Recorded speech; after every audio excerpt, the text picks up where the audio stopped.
Well, it's great to be here back at JLF, and such a thrill to be back in person with two incredible writers. I'm a massive fan of both their works, and my goodness, Manuel, you are prolific.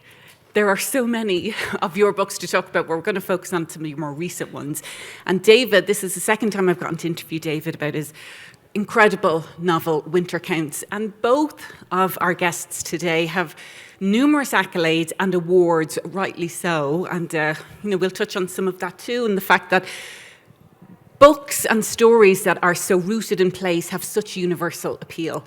That's what I think is so exciting about both your works. But I'd like to kind of start the conversation about the fact that the genre, I suppose, if there's a commonality, crime fiction, noir, detective, it's a wonderful genre as a backdrop for some of the social issues that you both explore in your book.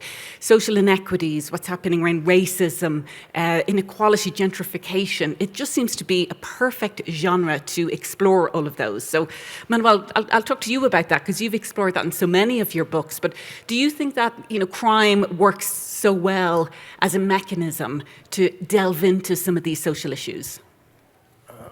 Thank you. Well, certainly, I certainly do. I think that crime fiction is actually the literature of social protest these days. And what's so great about this genre, in my view, is that you can take these issues, racism, gentrification, poverty, violence, brutality, police brutality. You can take those issues and talk about them and explore their effect on people, explore the reasons for these things, but you're not hitting the reader over the head with some kind of polemic. You're telling, at least in my view, you're trying to tell a good story. And at its heart, a good story requires the reader to want to keep turning the page. And so if you, in my belief, if you load it up with these political issues, they're going to stop reading after a couple of pages. So you've got to weave it into the plot. You've got to make your characters aware of the issues. And you've got to be able to tell that story so that the reader recognizes the issues, but believes that these things can happen the way that you're telling them. David, what are your thoughts on that? And also the way that you're able to bring so much about Lakota culture into your book as well, that, as Manuel was saying, it's not polemic, you're not hitting people over the head, it's just woven so intricately into the story. Well, first of all, let me just say what a pleasure it is to return here. I was at, I think, the last live JLF. I've since taken part in some of the virtual events, but I was here, was it 19, I think it was? And yeah, and it's just lovely to be back here. I went to college here in Boulder, and I love this gorgeous, gorgeous city, and what a joy it is to be here. I had hoped to do another event tomorrow, but I am on a plane to France to take part in Festival America, where I'll be appearing with Natalie Diaz, David Troyer, and some other folks. I've never been to France. I'm very nervous about it, because I hear they're not nice to Americans, especially if you don't speak the language. So what a joy it is to be here in my home area, if you will. Let me address the question. I echo everything that my friend Manuel said. And I'm going to say the same quote that you said has been going around by my friend Sulari Gentile. Crime fiction is the new literature of resistance. That is a phrase that's been going around. And the idea here is that genre writers have sort of picked up the torch of the social novel in ways that some of our literary fiction brethren have dropped. That we genre writers are now exploring issues of social justice, of racism, as you said, gentrification. In my own case, I am Lakota. I'm from Denver, and I'm an enrolled citizen of the Sicangu Nation, which is located in South Dakota. And in my book, Winter Counts, I examine the broken criminal justice system on reservations.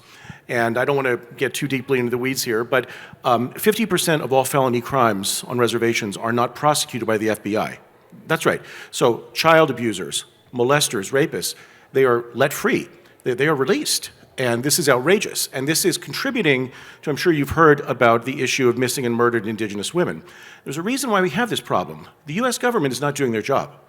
They are not prosecuting these felony offenders. They are letting them go. This is because of a law called the Major Crimes Act.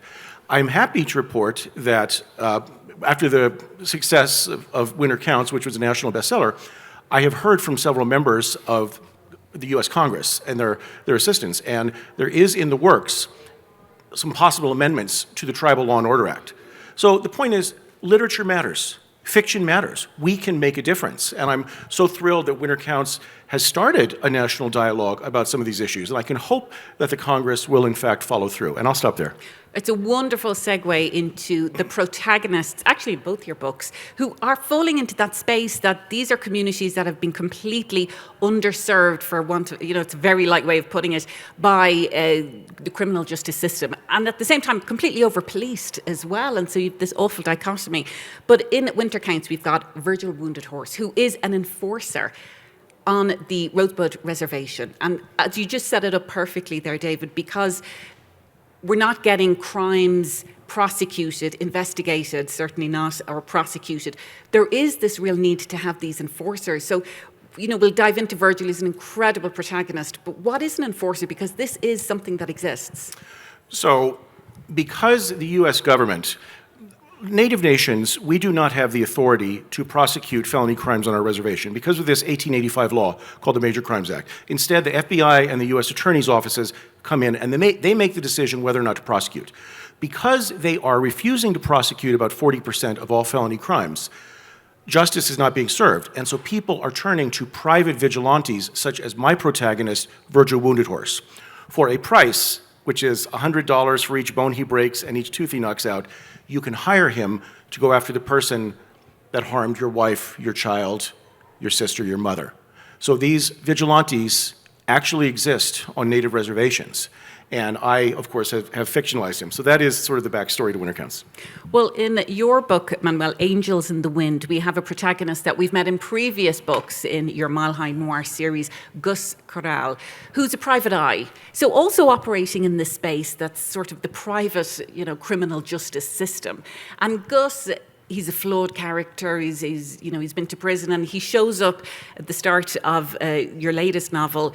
He's got a really bad head injury at the end of the last book. As the last case he investigated, he got whacked over the head with a baseball bat, and that's really stayed with him as it would. But Gus himself is also a product of his environment, which is the north side of Denver.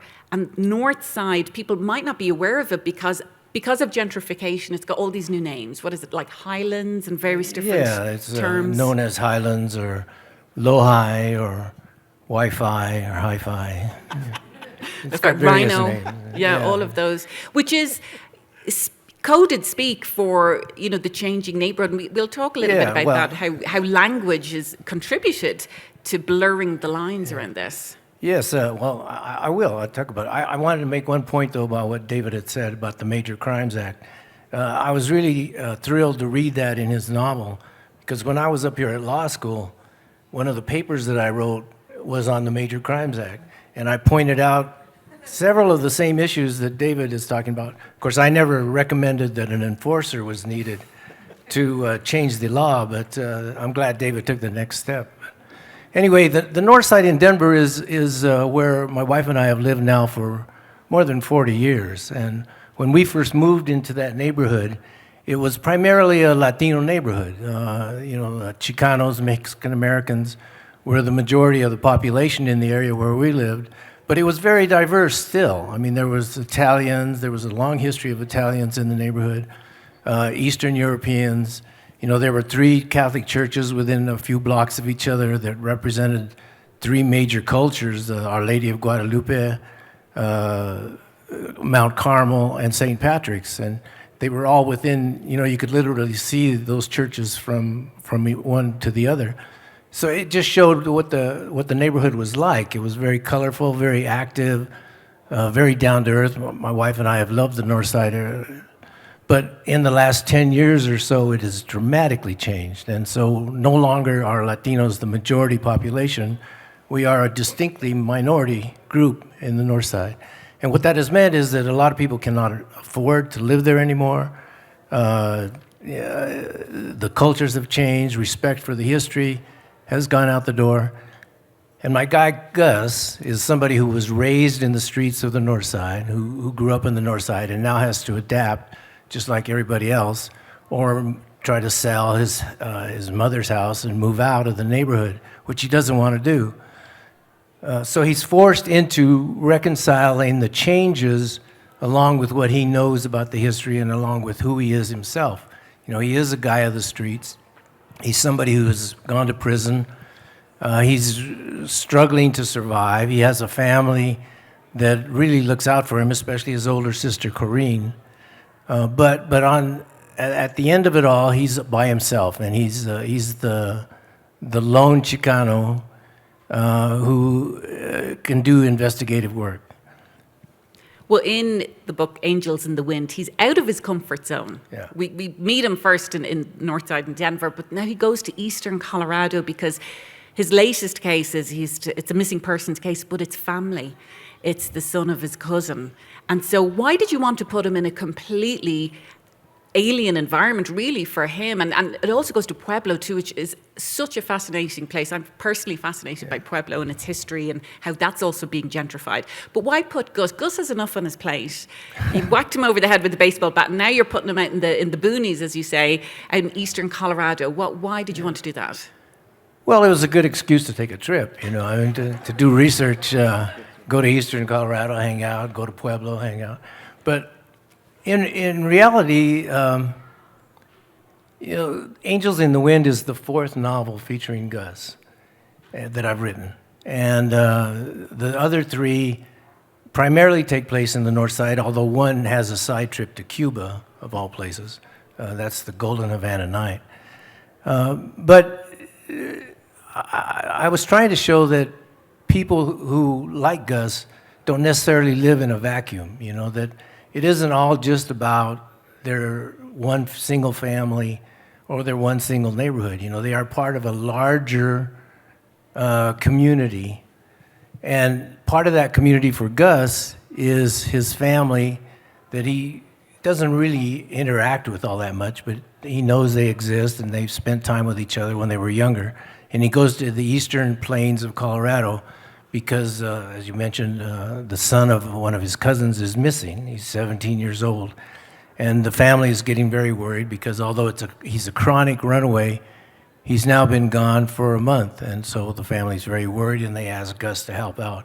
And even though he's suffering from this head injury and is a little disoriented and isn't quite right, he takes it on because of his obligation to his family. I mean, it's that simple, you know. He feels responsible for helping people who are in his family, even though he's injured, but he has the tools and the skills to do some good, so he tries to do that, and that's where he finds himself, out there in very strange land for him. He grew up in the city, he grew up in the streets, and now he's out there in the country where things are a little bit different. Sense of place is a huge part of both your books. And in Winter Counts, our protagonist, Virgil, does go to Denver as part of his investigation. We'll talk about what he's investigating in a moment. But in terms of that sense of place, his place and his sense of belonging is rooted very much in the Rosebud Reservation in South Dakota, which I know you have your own personal family connections and your own personal roots to. So for people who aren't familiar with Rosebud Reservation, why there, and tell us about it. I will speak about the Rosebud Reservation, but I want to just pick up just briefly from the north side. I don't know if you knew this, because I've known this gentleman for a number of years, and I'm just so honored to be on the stage with him. Tell me if I'm wrong. Were you not one of the very first people of color ever nominated for the Edgar Award? Isn't that right? Yes. And that, you know, he's too modest to say it, but this is a groundbreaking writer. The Edgar Award is the highest honor in our field, and it really is. I just feel like I'm standing on the shoulder of a giant, you know, to be on the same stage right here, you know, and that's just a plain fact. So thank you, David. No, that's just how I feel. So, and I am from Swansea, Elyria. So my neighborhood, I grew up from birth till age 10. I don't know if Swansea is considered the north side, but it's near. Near the north side. Yeah, near the north side. Anyway, so suburb of the north side. So. Yeah, so we share sort of Denver roots before I moved to Aurora. Let me talk about the Rosebud Reservation. So I grew up, as I just noted, in Denver, Colorado, and later in what is now called North Aurora or Original Aurora. But I spent every summer on the Rosebud Reservation, where I'm an enrolled citizen. The Rosebud Reservation is in south central South Dakota, and it is the second poorest place in all of America. We have 85% unemployment. The life expectancy for a man is 47 years old. We have terrible health care there. It's a place that has a lot of challenges, but it's also a place of great joy, humor, and happiness. And I wanted to portray that because too often I think Native American literature becomes what is called poverty porn, which is that we just want to show the tragic Indians. And I wanted to show much more than that. I wanted to show the joy, the happiness, the sheer vibrancy of Native Americans on our homelands. And so that is why I chose to write about the Rosebud Reservation, which is where generations of my family have lived and are buried. So that is why I set winter counts there with a brief detour of 3 chapters in Denver, just because I really wanted to write about Denver. So I invented a plot point to get him here, just so I could at least sneak in a few Denver chapters. Well, that plot point is the fact that there is heroin that's come onto the reservation, and so Virgil, as the enforcer, has been called upon to figure out where it's coming from and to stop it. So that's bringing him to Denver. So is that an issue that's on the reservation? Why did you want to explore that? So drugs on the reservation is sadly a landscape that is changing as we speak. Heroin was starting to come onto the reservation about 5 years ago, which is when I first started researching this book, and it was becoming more and more of a problem.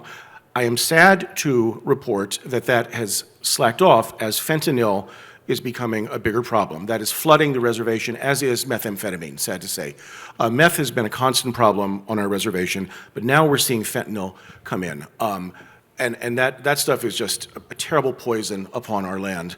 And but when I wrote the book, yes, heroin was starting to be a much bigger issue. And so in the book, what we call the inciting incident is Virgil, the vigilante, is offered a job to go after a heroin dealer. And at first he refuses. He says, I don't do that, that's not my thing. But then something happens with his 14-year-old nephew, whom he's raising as his own son. And I won't give that spoiler away. So he accepts the job. I want to ask both of you about the need for communities to be able to tell their own stories, because the stories that are being told about them are wrong and are biased, and we have countless examples of that. But you mentioned there that term poverty porn, and Virgil himself actually mentions that in the book on his drive down from Rosebud to Denver.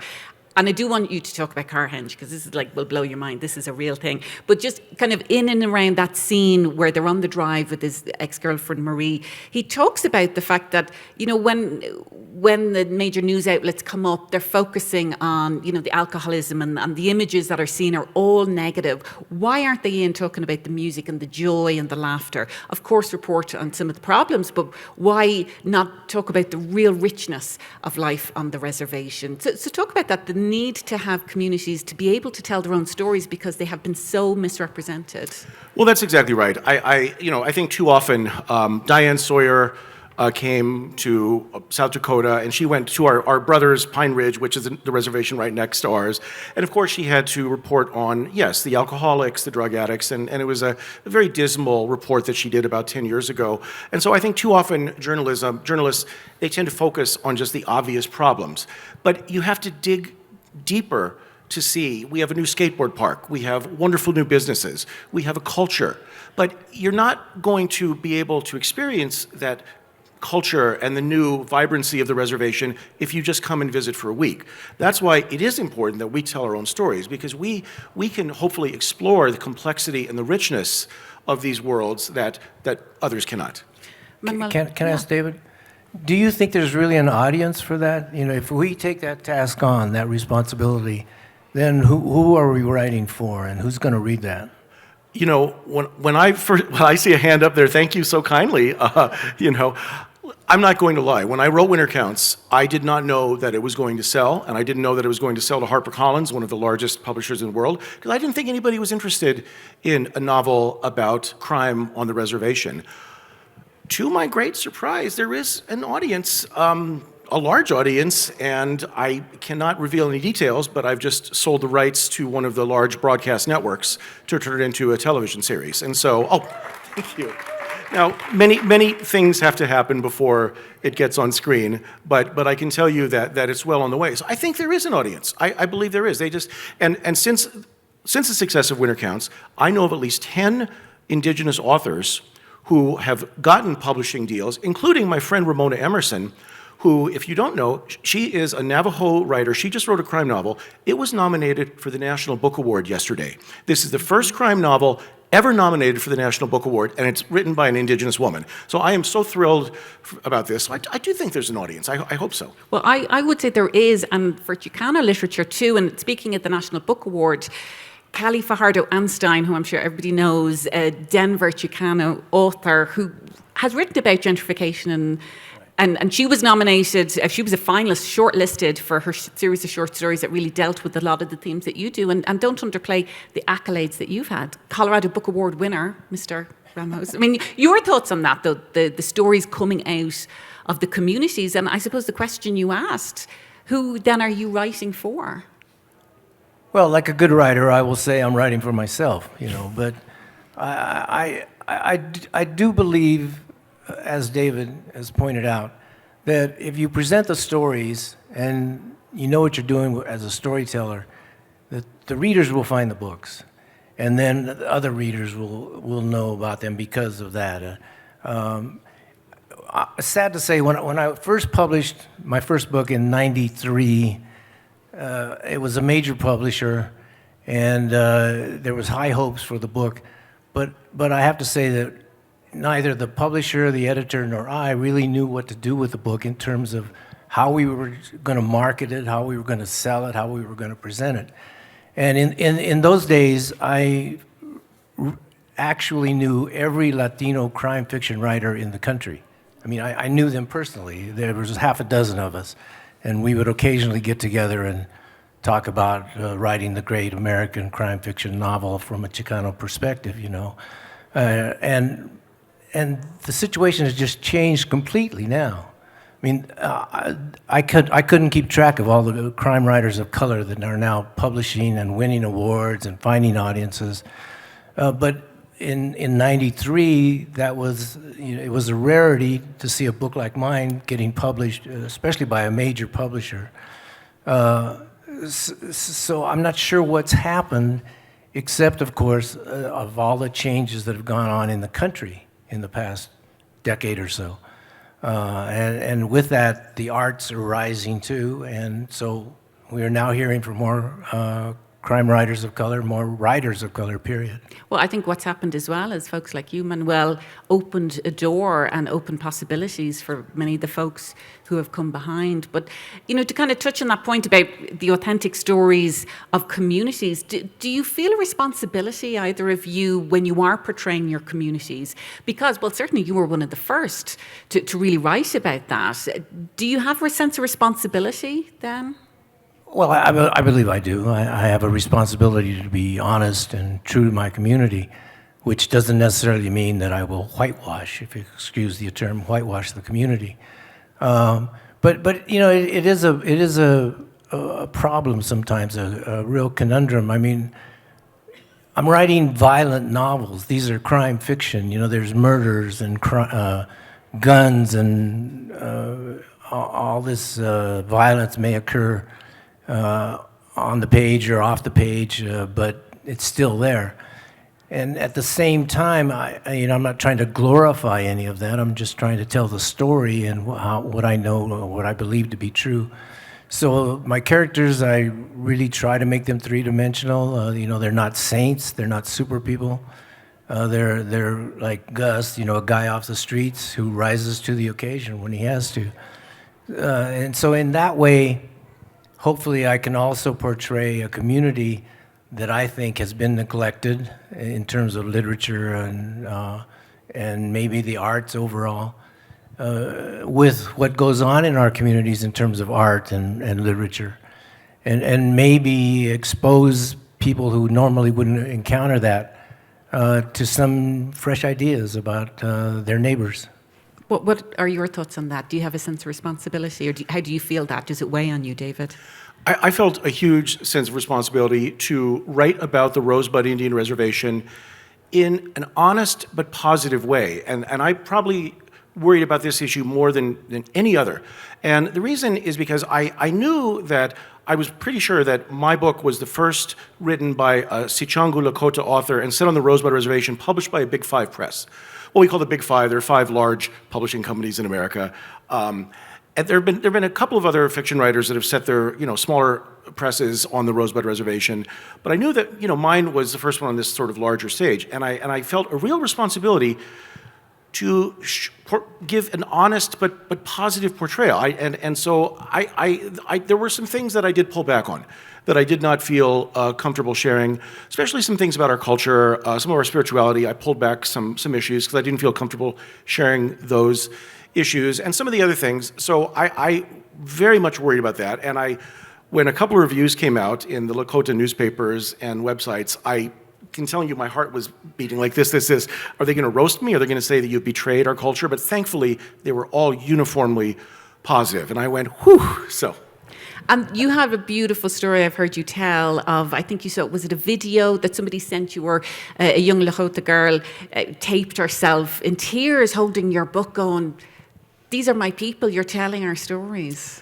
Yes, indeed. There's a young Lakota lady who sent me a video holding my book the day it was released, tears streaming down her face, and just saying, for the first time, I feel seen, I feel represented. And then my book was the one book read for Sioux Falls, South Dakota some months ago, and she drove like 300 miles to see me, and she cried again. And I'm like, is this all I do? I just make you cry?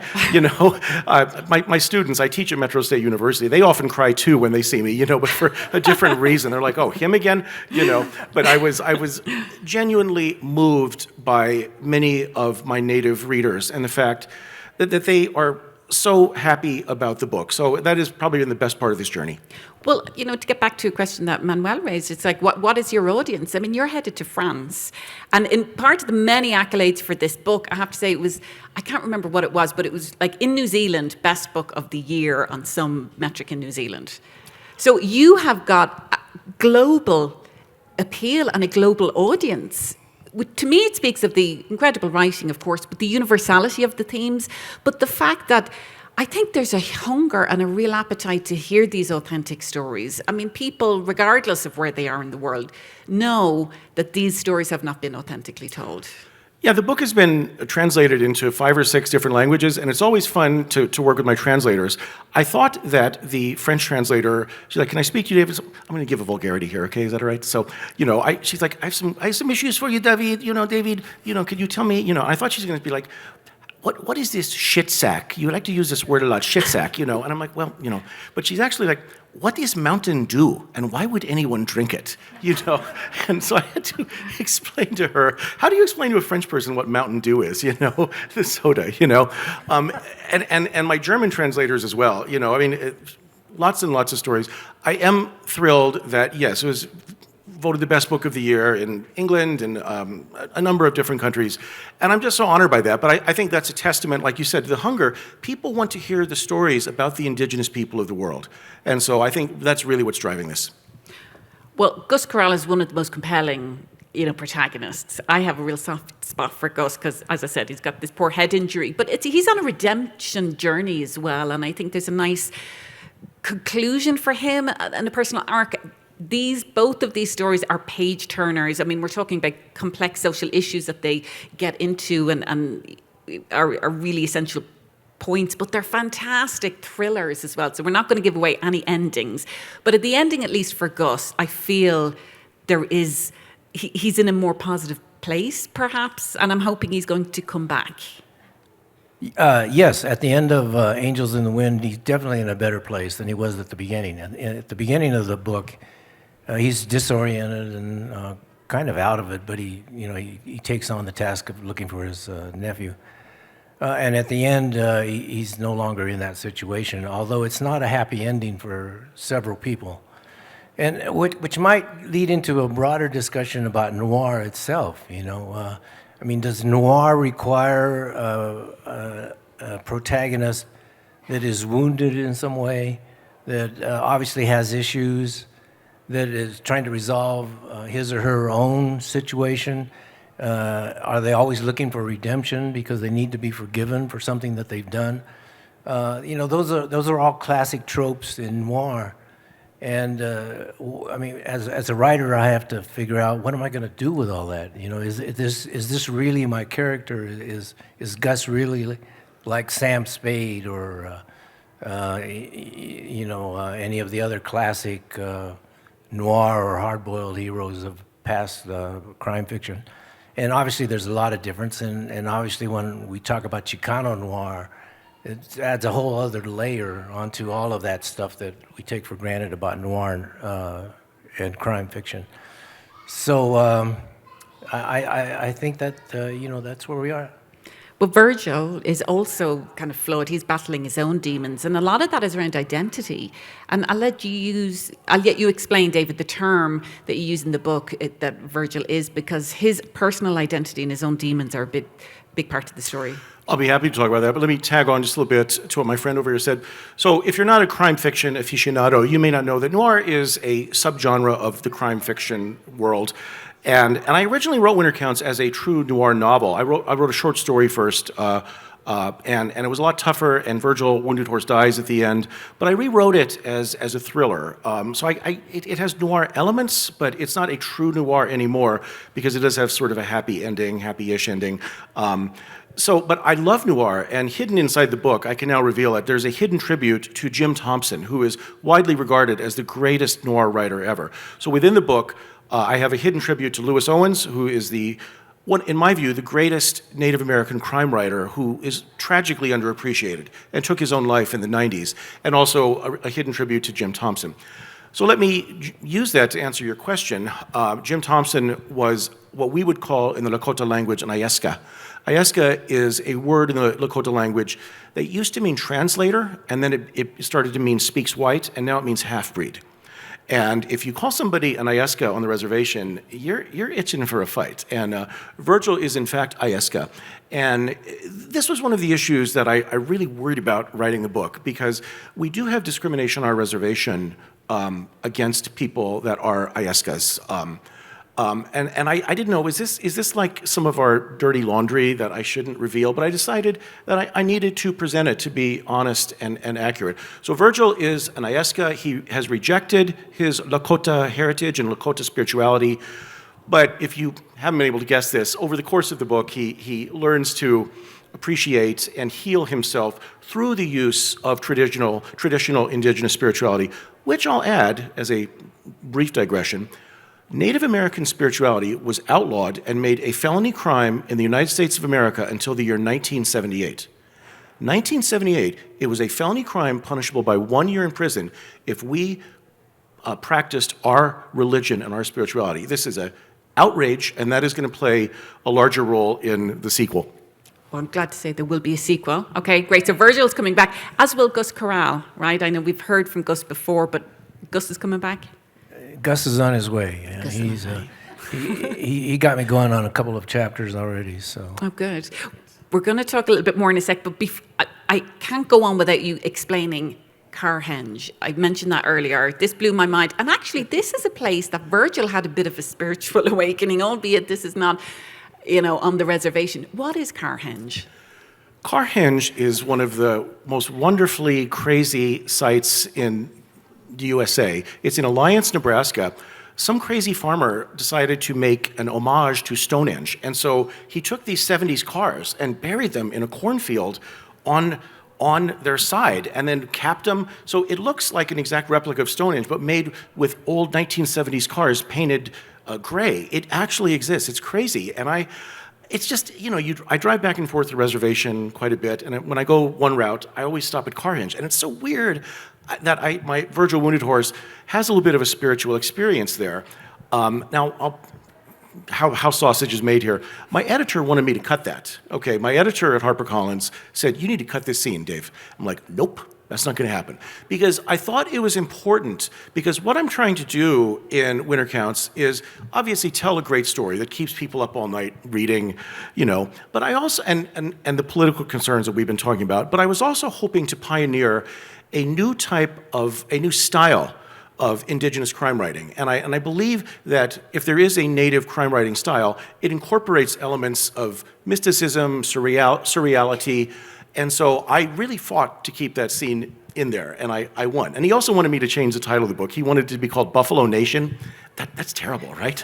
That's awful. So I'm like, no, Winter Count stays. But I will say my editor, who's fantastic, gave me maybe 2 suggestions that I fought on, but every other one I was like, yes, wonderful, wonderful suggestions. Okay, well, now we know Gus is coming back. I'm going to switch gears a little bit and talk about a short story of yours that very explicitly talks about gentrification in Northside. And it's part of the Denver Noir series, and it's nocturnal. Northside Nocturne, too many N's, from my mouth, Northside Nocturne.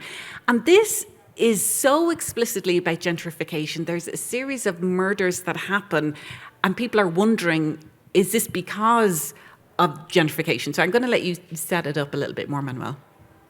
Well, thank you for bringing that up. Northside Nocturne is in the recently published anthology Denver Noir, which David has a story in that collection. And, it's part of the Akashic Press series of noir volumes, maybe a little bit about that. They started several years ago. There are now more than 100 of these volumes. And so there's noir, London noir, New York noir, Brooklyn, Los Angeles, all these cities around the world have been subjects of noir anthologies. And the way they work is that the editors gather about a dozen or 14 or so writers from the local community.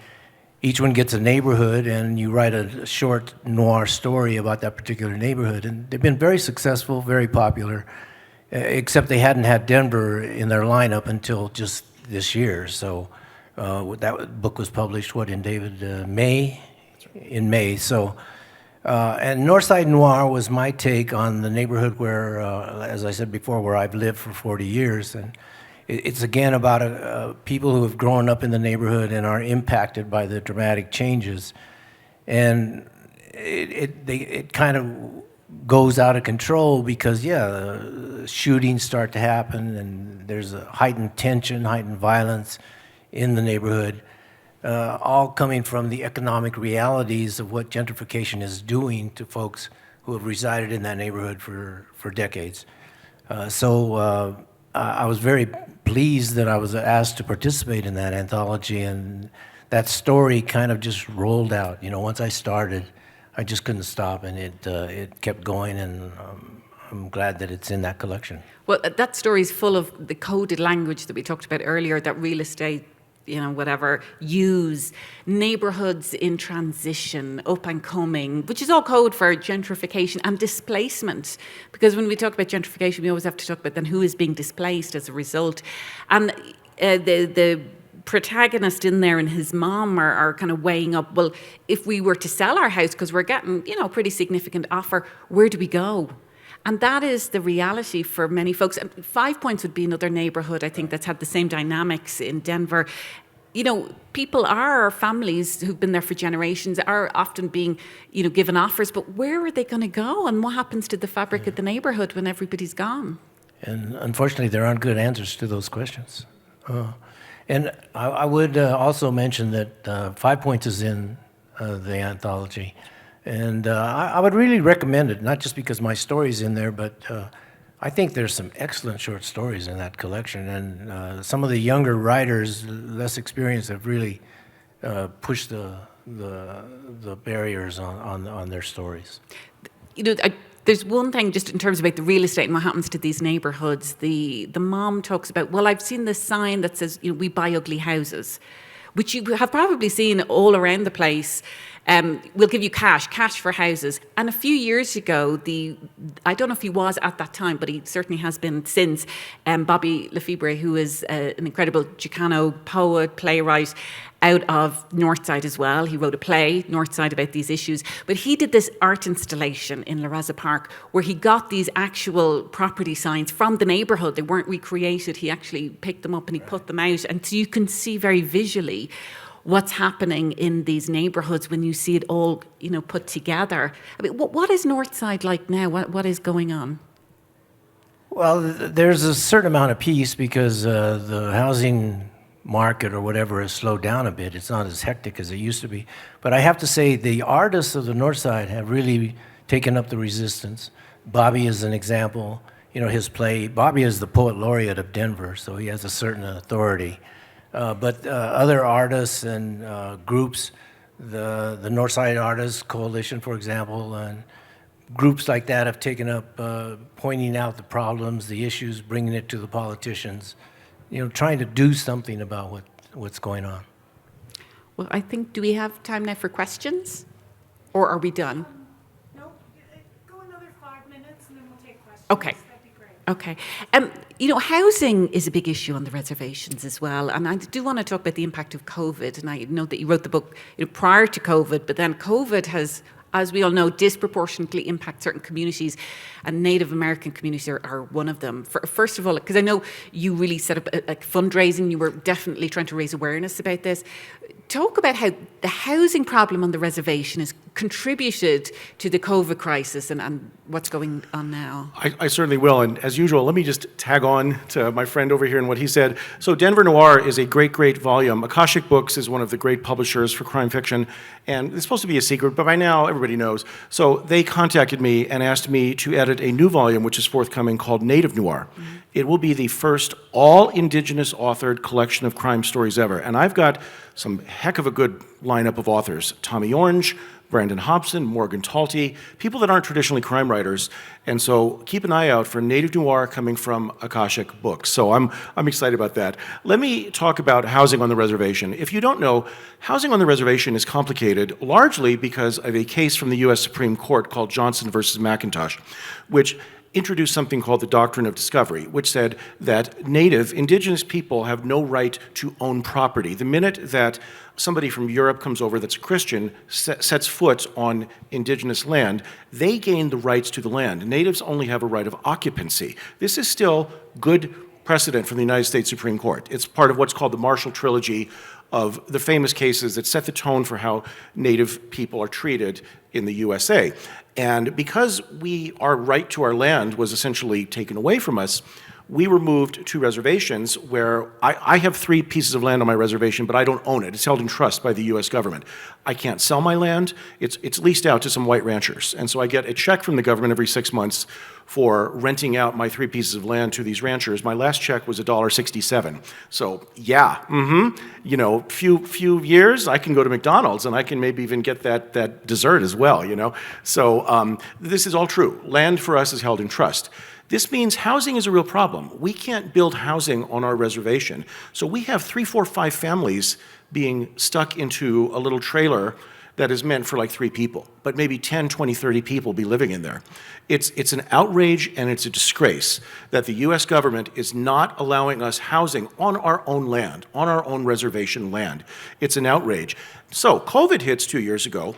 We're so poor, we didn't even have money for masks. So I donated all of my speakers' fees, and I was able, for 2020, and I was able to get enough money. I raised enough, like $5,000, to at least get masks for people. But we didn't have a place where folks could isolate and quarantine. So it was really a dire situation on the reservation there in the first year of the pandemic. And how are things now? Still rough, but better. I mean, you know, I guess, you know, with boosters and all that, you know, it seems to have lessened, but it was brutal. The Navajo Reservation and the Lakota people, we were hit exceptionally hard by the pandemic. Okay. Well, I think we can take questions if anybody has a question. Just raise your hand, we'll get you a microphone.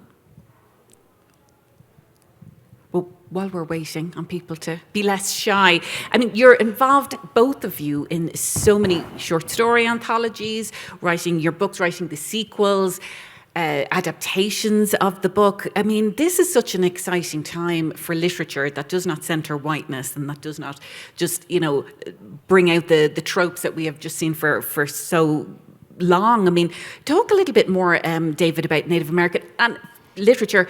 And for people who aren't familiar, Stephen Graham Jones right here in Boulder, Erica Worth in Denver, Indigenous horror. is incredible. It will blow your mind, let alone native noir. There's such excitement right now. There's a little bit of a conflict of interest for me to mention Erica Worth, who's my partner. We live together. But she has a big book coming out called White Horse, November 1. It's indigenous horror, and it's shaping up to be one of the big books of the fall season. And my buddy Stephen Graham Jones, I'm meeting him in Paris. He teaches here at CU, and I'm seeing him here in Paris in 3 days. We're going to be on a panel together.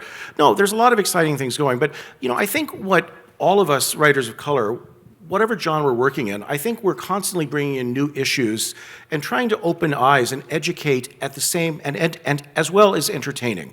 I'll talk a little bit about my story, Skin, which appears in the volume Midnight Hour, 20 Tales of Crime by Authors of Color. Skin is a story about Virgil Wounded Horse, who is hired by his attorney to go steal a book from a seminary in South Dakota. And Virgil says, why do you want me to steal this book? I mean, I beat people up. I'm not a thief. Like, just steal the book, okay? And when you get it, bring it back to me, just save the cover. Why? What's so important about this book? You got a collector or something? No. The book is 200 years old, and it's bound, the cover is bound in the skin of a murdered Native American man. A Native American man was murdered, and then his flesh was flayed and tanned and used to bind a book. Now, if you haven't guessed, this is a real incident from Denver, Colorado. The Iliff Theological Seminary, for 50-some years, had a book prominently on display in their lobby that was bound in the skin of a murdered Native American man. And so I wanted to fictionalize this because I wanted people to know about the outrage. This is the dehumanization that too often happens to people of color. And so we, as artists, we can use the medium of fiction to bring awareness to some of these issues. That issue around human remains, I mean, it's unconscionable. It's true. It's happening here in Colorado. There's also, I know, the huge movement to return those through formal avenues, and it's not happening to the speed that you would imagine it would in 2022. I mean, can you talk maybe a little bit the broader issue? While museums are holding their hands up and go, yes, okay, we have these, and we acknowledge that this is wrong, they're not necessarily, beating the doors down to get to return them. I'll be brief on this. I am a full professor of Native American Studies, and if I start lecturing on NAGPRA, which is the federal act that deals with this, you guys are going to be like my students. You'll be like, I'll see the head bob. It's like, you're so boring, professor, So NAGPRA is an act which allows for the return of the remains of sacred ceremonial objects as well as human remains. However, the act is not well enforced. So I'll leave it at that. Manuel, what are your thoughts about Chicano literature, where it is now? I mean, you said earlier when you were first writing, you were one of the first and you have opened the door. I mentioned Kelly Fajardo Einstein, of course, Bobby Lefebre, who's the playwright and poet. That's a whole genre that's also exploding and really exciting too.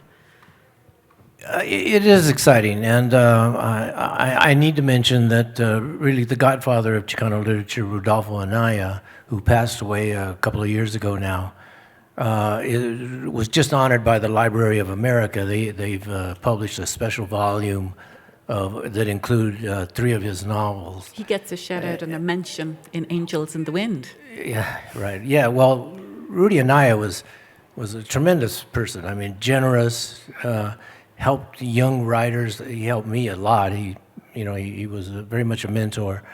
And I think it's just very fitting that he's finally getting this other kind of recognition. I mean, he had plenty of it when he was alive because of his talent, but he is now being recognized as a pioneer and, just somebody who's really written great literature, great American literature. So I think that's tremendous. And aside from that, Chicano literature is changing every day. I think every time somebody publishes something new, who's a Chicano or a Chicana, we're redefining the literature. So it can be a poet, it can be an essayist, it can be a short story writer, a novelist. They're just happening all over the place. And I, like I said, when I first started publishing, I literally knew pretty much all the Chicano writers in the country, but anymore there's hundreds, if not thousands, of people of color, and in particular Chicano or Chicana writers who are writing and getting published and finally opening up that whole genre of literature. And so it's not only crime fiction, but it's all the other aspects of literature too. If anyone has a question, please just raise your hand. There we go. Thank you. So grateful for this. I absolutely love everything you've done. Maybe you're an incredible interviewer, the way you know their works, and you've explored the genre and their works has been wonderful. I wish it was going on longer. So, question, do you wonderful authors have websites, and do you have lists of your favorite books that we could explore more? I'm looking forward to exploring all your works. I'm looking forward to your next book, and of course yours. I'd just like to know more. This is too short. Thank you.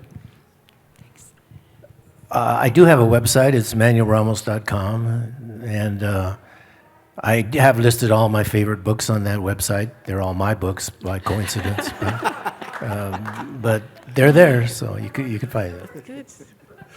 Yes, I have a website. It's davidweiden.com. I don't have a list of my favorite books, but in the afterword, or I think the author's note in Winter Counts, I list some books that if people want to know more about Native history, Native spirituality, I recommend some books in there. But just for right now, if you're interested, any of you, in learning more about Native American issues, probably the best place to start is The Heartbeat of Wounded Knee by my friend David Troyer, who is another one that I'm being on a panel with in France in several days. That book, nominated for the National Book Award in nonfiction, is probably the best history, most readable history of Native American issues. It is fantastic, okay, and I've plugged it many times because it's that good. So if you want to learn, again, in an entertaining way, that's the best place to start. But there's so many, Native American literature, music, art is just exploding right now. My friend Tommy Orange, by now I think there isn't anybody who hasn't read They're There. He's got a prequel coming out. I just saw Tommy a few months ago. And so Tommy Orange, Stephen Graham Jones, who we've mentioned, it's just exploding. My friend Brandon Hobson, and I'm so thrilled that my friend Ramona Emerson, whom I had the pleasure of blurbing, again, nominated for the National Book Award, the first crime novel, I believe, ever to gain that honor. So just great things are happening. Thank you so much for that lovely question. And Erica Worth, he won't mention it because they're, connected, but Eric is incredible too. Speaking of author's note, the author's note at the back of Angels in the Wind blew me away. Really? Yeah, I loved it. And often author's notes are just, the acknowledgements. I want to thank this person, that person. This was like poetry. Can I get you to read it? Sure. Do you have the right glasses on? I'm throwing this right at you, but just when you mentioned that, I meant to say, I need to ask Manuel about the author's note because I just loved it. Okay. We didn't know it was the last summer before the casual use of the word pandemic, before wearing a cloth mask became a political symbol, before the long days of solitude and longer nights of isolation. The protests and tear gas and street battles were yet to come. The election that would change everything waited in the wings. Hearts were broken, souls lost, and the world too easily slipped into an unforeseen, unimagined surreality, a never-ending dream, the final stanza of an unwritten poem we didn't know. I think that's good. That's the author's note. Imagine what the book is like. We have time for another question, if anybody has one. Yes. You want to meet me halfway? This time. There you go. Yeah, thank you very much. I don't sit well, so I'm standing. I really appreciated the discussion and everyone attending the questions and so forth. So maybe this is heresy, but I haven't read either of you yet. I look forward to reading you, so I don't have a good question about your books yet, but I've started getting into noir. And of course, there's Philip Marlowe, but then you start looking afield, and can we go beyond Chandler and so forth? So I'm starting to do that, and I've read Walter Mosley's, I think, Devil in a Blue Dress, and so starting to, and I'm looking forward to reading you, and both of you, and I'm really looking forward, and I'm glad to hear there's sequels that are in the works on both fronts, because it's great to have series. So my question is, I heard this what poverty porn mentioned. So one of the writers, native writers or partially native writers, is Louise Erdrich, and a book of hers that just rocked me and that I would highly recommend, but I wanted both of you, if you've read it, to comment on it, is The Last Report on the Miracles at Little No Horse, which takes place in, I think it's the Pine Ridge, I don't think it's the Redbud, but it takes place in I think, the same area, and there's a fair amount of poverty, quite brutal poverty, but I think that's facts. That's the facts too. But there's also the magical surrealism, Nanapush, and the humor and the wisdom and sort of the crazy like a fox insights of the natives that I think are really brought out well. And so your thoughts on that, and any other good recommendations along those lines. Thank you. Well, Louise Erdrich is, in the hierarchy of Native American literature, she's the one that we all look up to. She's a lovely person. She was kind enough to give me an endorsement for Winter Counts, and I saw her just 2 months ago at the James Welch Native Literature Festival. So I don't know how I got invited here, but they invited the 10 most important Native American writers in the country in Canada, and we all met and we gathered in Missoula, Montana, in honor of James Welch, who is somebody you should know. James Welch was the greatest of all of us. He was the greatest Native American writer, and even Louise acknowledges this. So getting back to what you said, Louise Erdrich is fantastic. I would say that her masterpiece is The Roundhouse, for which she won the National Book Award, although she just won the Pulitzer for, I guess, the one a book ago, and she's so prolific as well. But she's a lovely person. You can't go wrong with any of her books. If you're looking for others, there's a new wave. It's called the new wave of Native American writers, which I guess I've been lumped in. Check out Morgan Talty. Check out Brandon Hobson. Check out this young fellow, Shane Hawk. There's a brand new wave of Native American writers that are sort of taking Native American literature in a new direction. So thank you for the wonderful comments about my friend Louise. Well, thank you so much. And I envy any of you who are about to dip your toe in and have never read either of these gentlemen's books, because you're in for a treat. And I think the first time you discover a writer that just sets you on fire is special. So it's been my joy and honor to get to talk to both of you. Thank you so much. Thank you. Thank you.